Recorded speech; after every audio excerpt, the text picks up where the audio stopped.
we've got vision, SMART goals, KPAs, KPIs, but what's the best way to track it? Well, my preferred method is a highly complex Excel spreadsheet that took me hours to create, but I know that not everybody loves Excel and coding as much as I do. So I'm going to show you now how to create a very simple KPI tracker that you can whip up in 10 minutes or less in Excel. In a blank Excel spreadsheet, start by typing in the KPIs that you want to track and the target.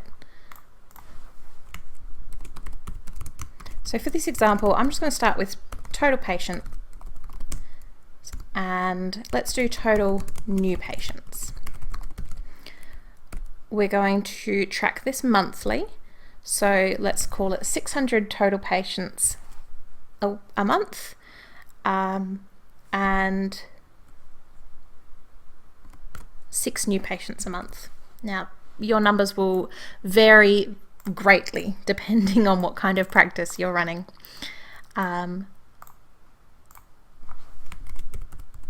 in the target there, and then like I said, we're going to do this one monthly.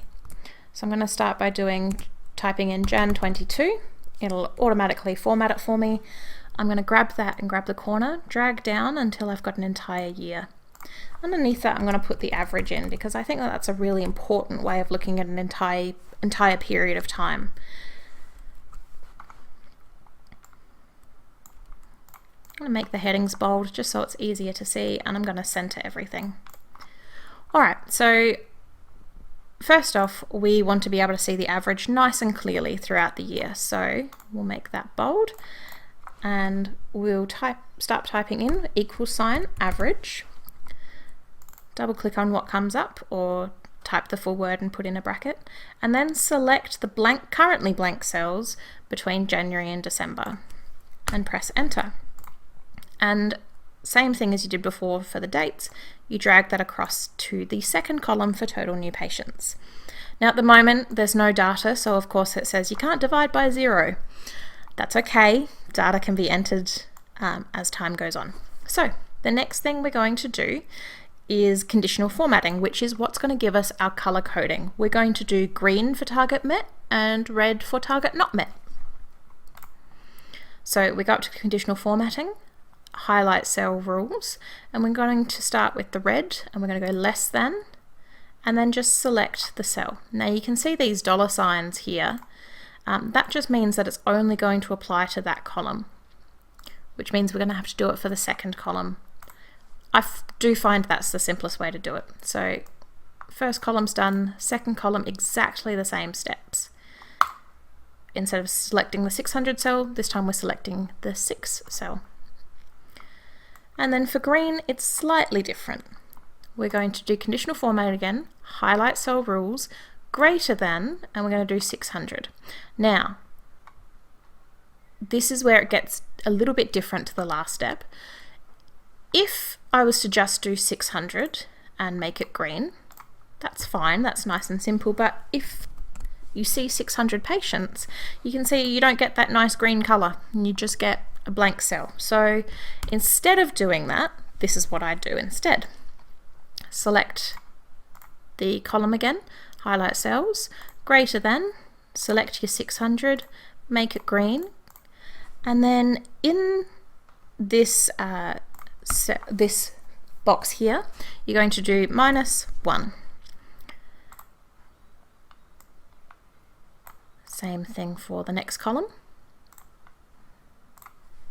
-1, make it green, okay. Alright, so let's test this out now. 600 gets you green, less than 600 you're still in red, and over 600 you're in green in column 1. In column 2, same thing. It's doing the right thing for the right numbers. Now, if I had a crystal ball, we could go ahead and enter in the entire year of numbers. So let's go ahead and do that.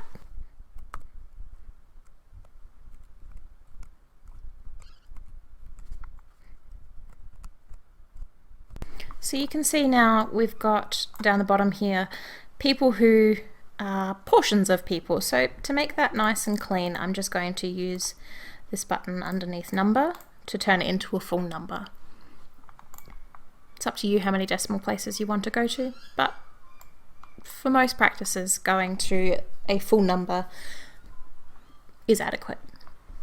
Another thing that I'd like to very quickly show you is how to graph this.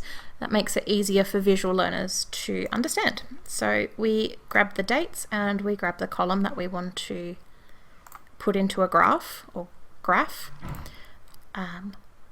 It's up to you what type of graph you like.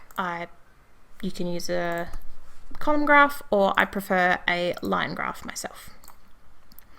So we can make the chart title total patient numbers, and you can see down the bottom you've already got your dates in. We can do the same for total new patients. So this time I'm going to select the new patients across the year, hold down Control to select the dates. I'm going to do a line graph again and change the title. If you would like to put this on a separate page, if you're someone who likes to print things, the easiest way to do that is to right click on the graph and press Move Chart, New Sheet, and call the new sheet whatever you'd like, and you can see it moves over. You haven't lost any of your data, it's all down here in sheet 1, and same thing.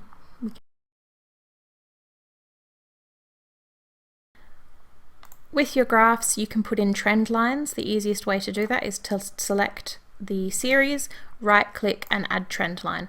You can do linear, I personally prefer logarithmic. And